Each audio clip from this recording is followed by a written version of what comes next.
Hello, I am the machine here. Ableton 11 is out and many of us are asking the same question. Should I change to Ableton 11 or should I stay where I am? Well, let's figure it out.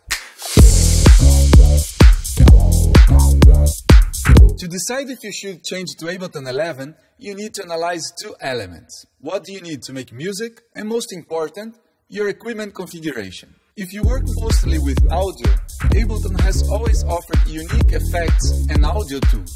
And Ableton 11 has new effects like spectral resonator and many other cool effects that will help you design your sound. But from all the audio new features, the most important is comping. It is a very simple and useful tool when recording audio. And the best part of it is that you will stop hearing from all your Pro Tools Cubase friends saying, "Yes, Ableton is nice, but it lacks a lot of basic tools like comping." If you work mostly with MIDI, Ableton 11 brings new devices like the Inspired by Nature that will give you a lot of possibilities when working with randomization. Talking about randomization, the new macro controls can be edited, saved, and randomized. Amazing! Ableton 11 also works with MP, which allows you to give more expression to MIDI. And that's when all your Logic friends will tell you, "Yeah, nice tools, but Logic has a better sound library."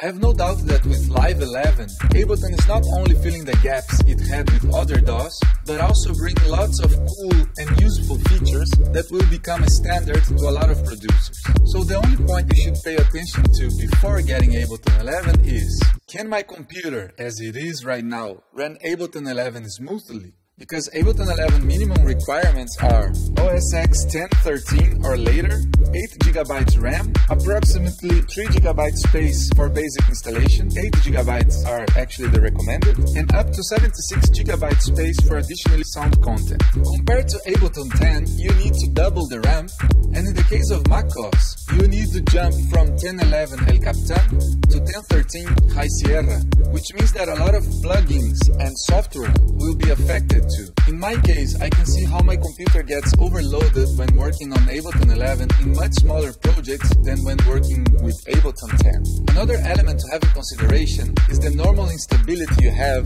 when you do major updates like this. It always takes a while to have the whole system stable and working flawlessly. And for this reason, I would wait longer to do the update if you work with Ableton Live in shows. You don't want to discover new bugs during a gig.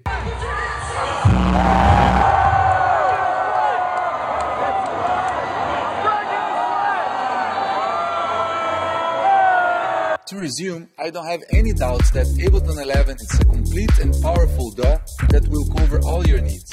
You just have to pay attention to your equipment situation so you don't find yourself with a new software and an outdated computer. Share this video with that friend who is also in doubt.